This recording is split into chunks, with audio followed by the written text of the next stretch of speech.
கம்மி ரேட்டில் வகை வகையாக தேன் இருந்தாலும் இந்த மலை தேன் மட்டும் ஏன் இவ்வளோ காஸ்ட்லியாக இருக்குன்னு தெரிஞ்சுக்கணும்னா இந்த வீடியோவை ஃபுல்லாக பாருங்கள்.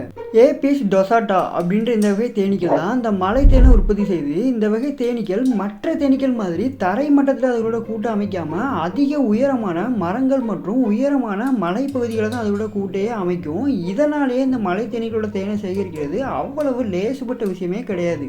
பரம்பரையாக இந்த மலை தேனை சேகரிக்கிறதே வேலையாக செய்கிற எக்ஸ்பீரியன்ஸ்டான ஆட்களாலையும் காடுகள்லையும் மலைப்பகுதியிலையும் வாழ்கிற பழங்குடியின மக்களாலையும் தான் அந்த மலை தேனை சேகரிக்கிற வேலையவே செய்ய முடியும்.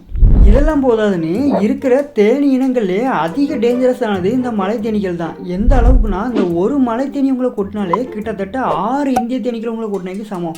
அது மட்டும் இல்லாமல் இந்த மலை தேனீக்கள் இதுங்களை டிஸ்டர்ப் பண்ணுறவங்கள கிட்டத்தட்ட 1 கிலோமீட்டர் வரைக்கும் விரட்டி கொட்டக்கூடிய தன்மை கொண்டது. இந்த மாதிரி இந்த மலை தேனை சேகரிக்கிறதுல இந்த அளவுக்கு ஆபத்தான விஷயங்கள் இருக்கிறதுனாலையும் இந்த மலை தேனை காடுகளுக்கு போய் சேகரிக்கிறதுல ஒரு சில சட்ட சிக்கல்கள் இருக்கிறதுனாலையும் இந்த மலை தேன் கிடைக்கிறதே ஒரு கஷ்டமான விஷயமா தான் இருக்குது. இதனாலேயே இந்த வகை தேன் இருக்கிறதுலே காஸ்ட்லியான ஒரு வகை தேனாகவும் இருக்குது.